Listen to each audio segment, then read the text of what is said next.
Deus que não sabe o que é falhar, soberano,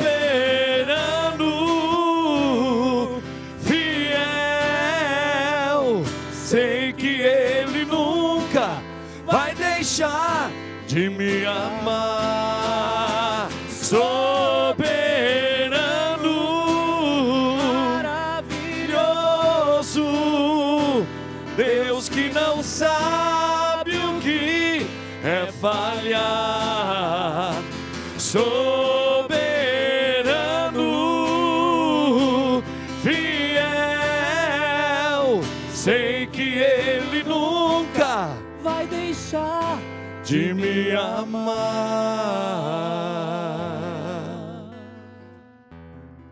Essa é a única certeza que nós temos, que Deus nunca vai deixar de nos amar, de te amar.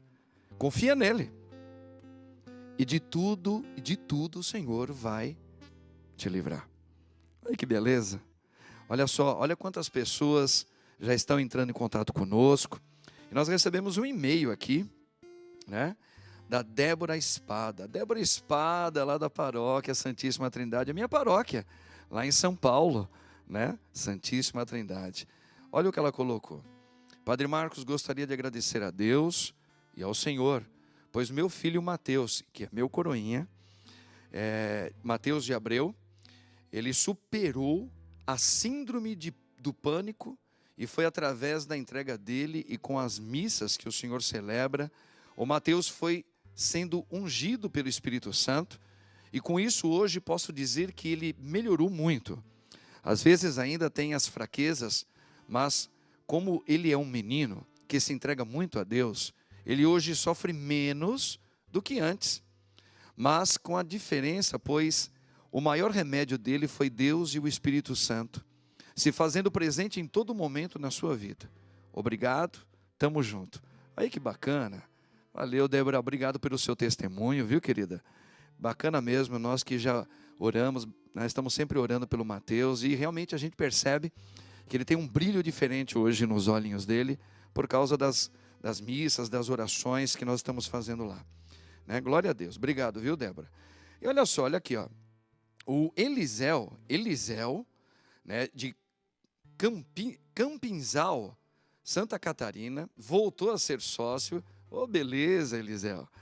Ele pede oração de cura e restauração da sua saúde e pede também saúde pela sua esposa Irene, pelos seus familiares. Nós vamos orar, vamos colocar no finalzinho desse programa, oração, viu, Elisel?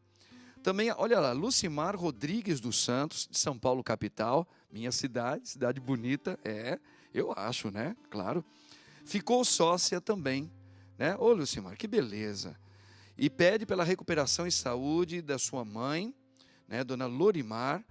É Lucimar, também lá da paróquia, por ela mesma, está pedindo, e seus familiares, pelos nossos pais, e pela paz mundial, tá certo? A Lucimar está lembrando que amanhã é o dia dos pais, né? E hoje nós também faremos uma pequena homenagem no programa de hoje aos pais, fique atento. Olha, a Sandra Maria também ficou sócia, ela é a nova sócia, olha que beleza, Sandra. Ela pede oração e saúde, conversão do Marco Antônio e por toda a família dela.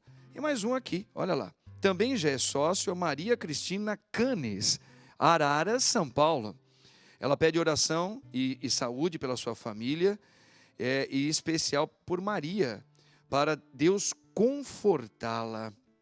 Olha quantas pessoas pedindo orações. Na verdade, irmãos, a gente sempre pede oração, nós clamamos porque a gente sempre tem um pouco de medo. Temos medo que as pessoas que nós amamos se percam ou entrem em óbito. É natural. Isso não é pecado, é natural. Só que o medo não pode escravizar a gente, não é? Eu creio que por causa da nossa humanidade decaída, é natural que nós tenhamos medo, como já foi testemunhado por aqui, né? Eu ainda tenho os meus medos também. Só que esses medos que muitas vezes me rodeiam, eles não me escravizam. Esse é o diferencial de uma caminhada com o nosso Deus. Esse é o diferencial de nós nos revestirmos, como nós fizemos aqui, né, nos revestindo do Espírito Santo, pedindo auxílio de Nossa Senhora, e ainda acrescento, né, clamando na autoridade do nosso batismo, o sangue de Jesus sobre o que está acontecendo na nossa vida. Pedindo auxílio de Deus pelo poder redentor do sangue de Jesus, para que nós possamos superar a escravidão do medo. Né? Eu tenho um pequeno testemunho a dar, lá na paróquia nossa. Aconteceu nos últimos meses algo muito terrível para nós lá na paróquia, né? Então, confesso que no primeiro momento me deu um abalo, sabe? Fiquei abalado.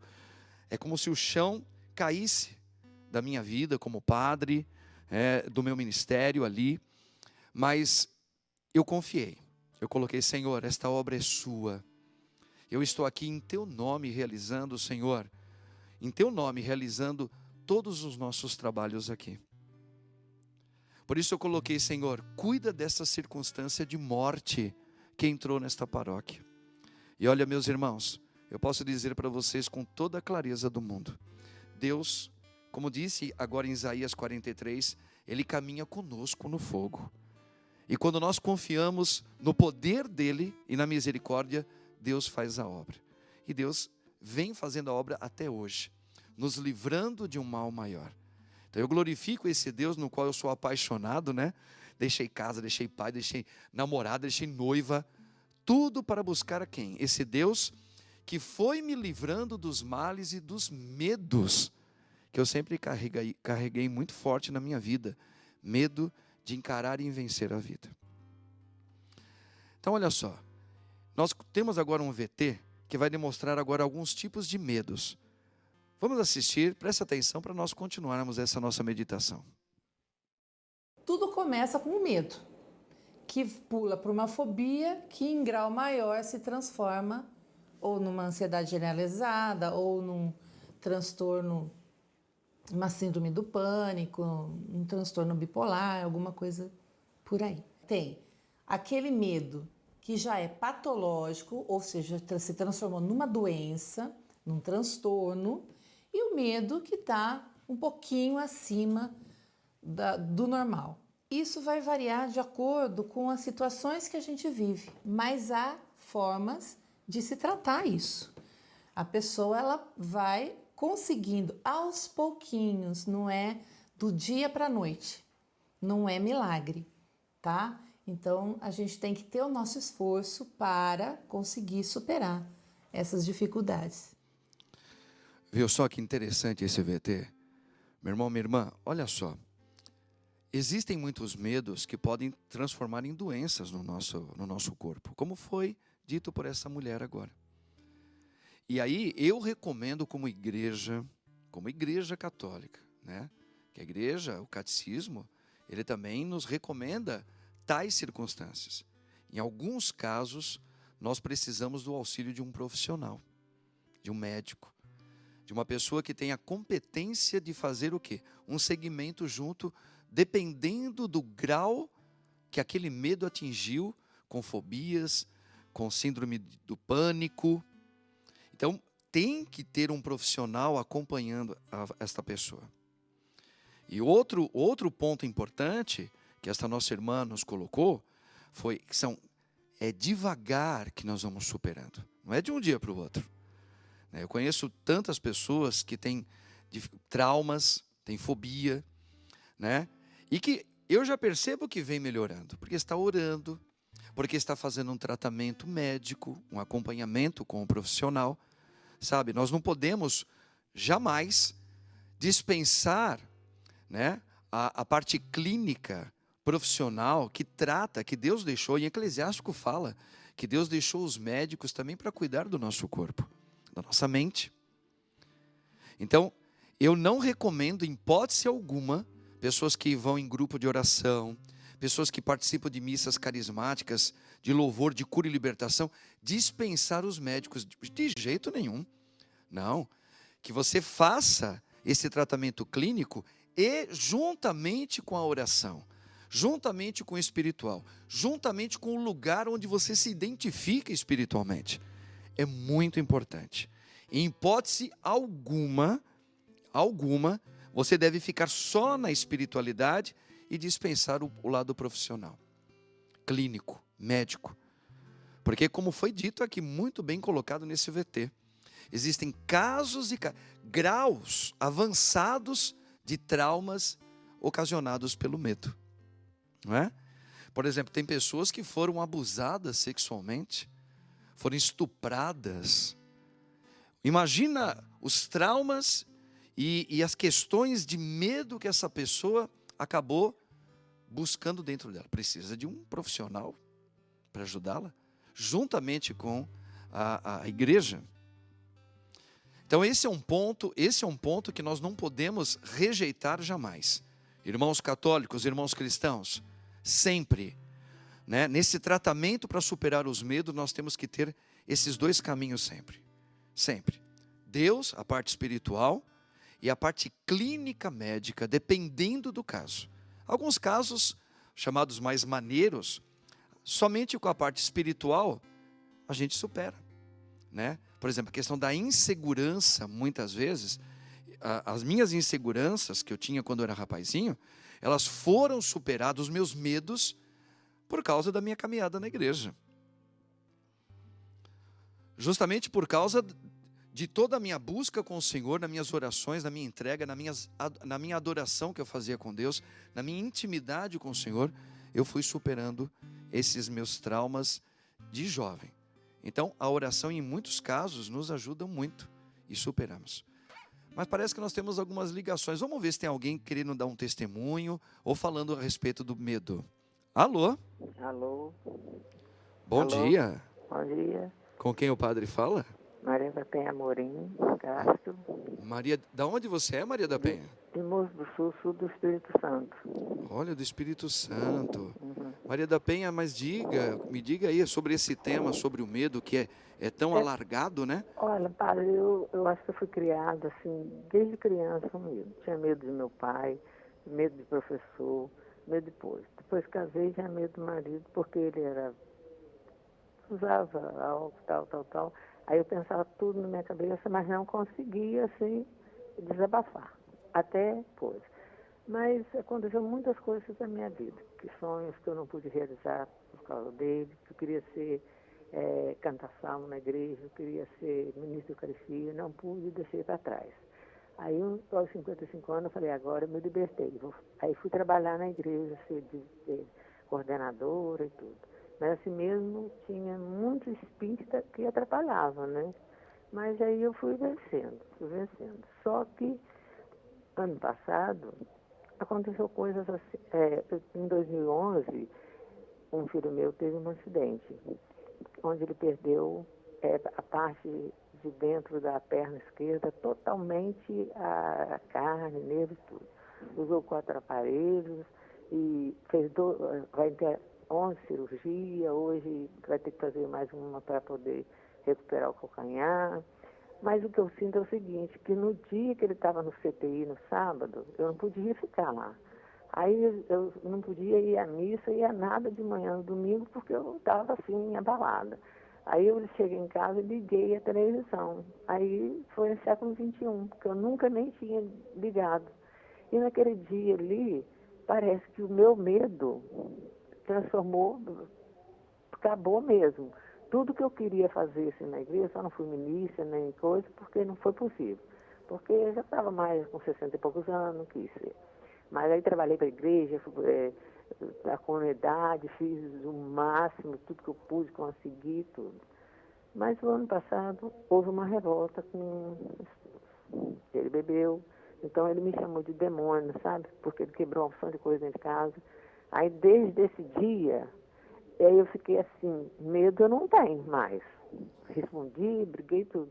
Mas eu tenho uma revolta, aí às vezes eu acho que a minha fé está diminuindo. Mas eu todo dia faço 2 vezes a novena e coisa. Então eu queria que você rezasse para mim. Porque eu ainda tenho muitos problemas, porque eu tive 6 filhos, todos casados, tenho 9 netos, tenho 3 bisnetos, mas graças a Deus eu estou firme, apesar de algumas sequelas de doença, né? Pela idade. Mas eu rezo, ajudo uma pessoa que está quase cega de catarata, rezando e tudo, texto. Mas parece que a minha fé não está diminuindo. Eu fico revoltada às vezes, eu não gosto nem de ver meu marido chegar em casa. Ele saiu, ficou fora o tempo, voltou, mas existe a revolta. Eu acho que a minha fé está diminuindo, por isso eu queria que você orasse por mim. Claro que sim, Maria da Penha. Nós vamos estar orando sim, tá? Aliás, nós já estamos em oração nesta manhã por pessoas como você e tantas outras pessoas que também sentem a sua fé abalada, né? É uma luta diária, como diz Paulo. Nós estamos numa luta diária espiritual.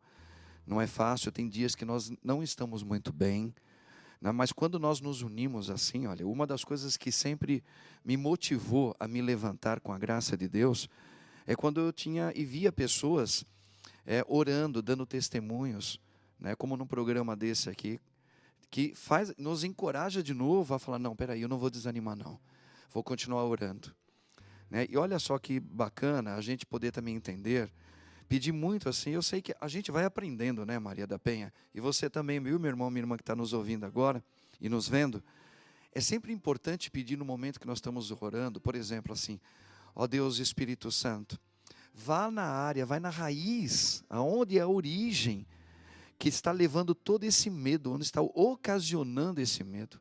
Cura a raiz, esta área da minha vida que precisa receber, Senhor, a tua visita, a tua cura, né? E isso também a gente deve, na oração, colocar para quem nós sofremos. No caso, o esposo, no caso de um filho, que Deus possa atingir a área que vem trazendo aqueles traumas na vida daquele homem, daquela mulher, que está ocasionando essa doença toda, que gera um desânimo, que gera medo, muitas vezes, na gente. Então, na oração do Espírito Santo, nós precisamos sempre pedir, Senhor, vá onde nós não podemos ir. Sim, Senhor, vai lá na origem, vai na raiz, onde está levando, onde está desencadeando toda essa doença. E quando nós nos unimos em oração, nós nos sentimos motivados a continuar, a dizer, Senhor, muito obrigado, porque o Senhor está me dando forças para levantar, e Deus não vai permitir uma cruz maior que a senhora possa estar carregando, amém? Por isso, louvemos a Deus por isso, meu irmão, minha irmã, por esse momento que nós estamos celebrando, tantas importâncias sobre a palavra medo e a força da oração. Te encontro no próximo bloco, tamo junto. Não tenhas medo, não tenhas medo, pois eu estou aqui. É o teu Senhor quem diz, quero guiar os passos teus. Vem, entrega-te então, farei morada em teu coração. E quando anoitecer, cansado eu te encontrar, no silêncio teu eu irei te consolar.